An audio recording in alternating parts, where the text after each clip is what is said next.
Hello दोस्तों, बहुत बहुत स्वागत है आपका मेरे रिव्यू शो में। मैं हूं आपके साथ प्रशांत पांडे और आज मैं रिव्यू करने वाला हूं एचबीओ की मिनी सीरीज चेरनोबिल का। लेकिन इससे पहले कि मैं रिव्यू स्टार्ट करूं, इसका डिटेल एक्सप्लेनेशन आपको दूं, उससे पहले आप सभी से गुजारिश है कि प्लीज मेरे यूट्यूब चैनल को सब्सक्राइब कीजिए, लाइक कीजिए, कॉमेंट कीजिए और शेयर करना तो बिल्कुल मत भूलिए। तो चलिए शुरू करते हैं चेरनोबिल का रिव्यू। यह घटना एक सच्ची घटना पर आधारित है। यह पूरी सीरीज एक सच्ची घटना पर आधारित है। साल 1986, 26 अप्रैल का दिन था और रात के 1:23:45 हो रहे थे।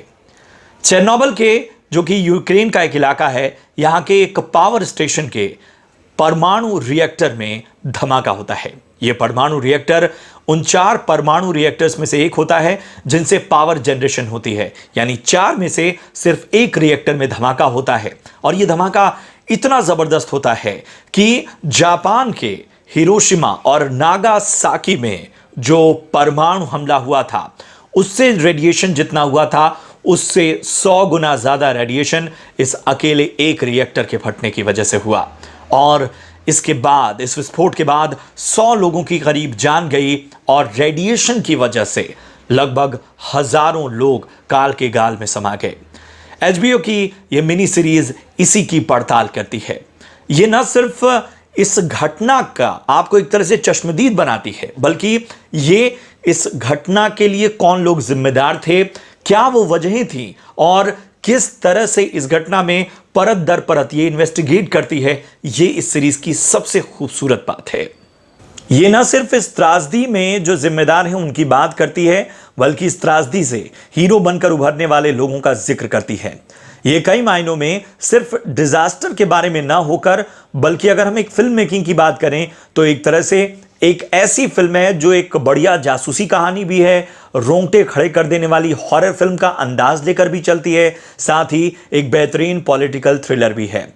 ग्रेग माजिन ने इसे लिखा है, तो जोहान रैक के डायरेक्शन में बनी चेरनोबिल को आप डिज्नी प्लस हॉटस्टार पर देख सकते हैं। धमाका होने के पहले और उसके बाद क्या क्या गलतियां की गईं और किन लोगों ने इस मामले को अपनी गर्दन बचाने और प्रमोशन के लालच में दबाए रखा, ये बड़े डिटेल्ड तरीके से इसकी बात करती है, विस्तार से बात करती है। धमाके के बाद भी अपने इंजीनियर्स और हेल्पर्स की जान की परवाह न करते हुए कैसे उन्हें मौत के मुंह में धकेला गया, ये इस पर भी रोशनी डालती है। चेरनोबिल की सबसे खास बात यह है कि यह शुरू से इस बात पर फोकस करती है कि आखिर घटना हुई कैसे, किन की गड़बड़ियों की वजह से हुई, और उसके बाद कहानी शुरू होती है उन लोगों की जिन्होंने इसे फेस किया या जिनकी जानें गईं। इनमें कई मानवीय कहानियां भी आपको बीच में गुथी हुई नजर आएंगी और कुछ हिलाकर रखने वाले दृश्य भी सामने आएंगे।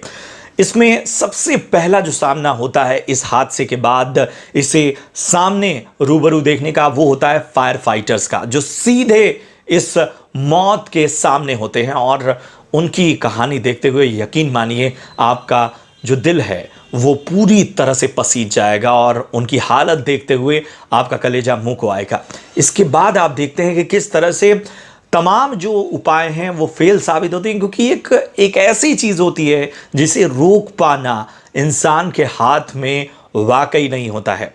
ये ऐसा डिजास्टर होता है कि बहुत सारी चीजें, बहुत सारे विकल्पों को आजमाया जाता है, यहां तक कि माइनिंग करने वाले यानी खदान में काम करने वाले मजदूरों तक को इसमें झोंका जाता है, लेकिन उसके बाद भी कुछ भी नहीं हासिल होता। कैसे इस पूरे ऑपरेशंस में इसे रोकने के लिए, इसकी त्रासदी को और ज्यादा बढ़ने से रोकने के लिए हेलीकॉप्टर से लेकर रॉकेट साइंस में इस्तेमाल होने वाली तकनीक का इस्तेमाल किया जाता है और ये सब फेल होती हैं। ये सब आपके आंखों के सामने होता है। इससे ज्यादा मैं नहीं बताने वाला इस सीरीज के बारे में, क्योंकि ये कहीं ना कहीं उसकी दिलचस्पी को, उसके थ्रिल को कम कर देगी। मैं यही कहूंगा कि इस सीरीज को देखने के निकलने के बाद भी अभी भी मेरे कानों में जो रिएक्टर के विस्फोट के बाद रेडिएशन को पकड़ने वाली मशीन होती है, उसका साउंड अभी तक मेरे कानों में ताज़ा है। कुछ उसी तरह से जैसे नेटफ्लिक्स की द स्पाई में आपको मोर्सल कोड की ध्वनि सुनाई देती है। ज़रूर देखिए चेरनोबिल। मेरी ओर से इसे 5 में से 5 स्टार्स।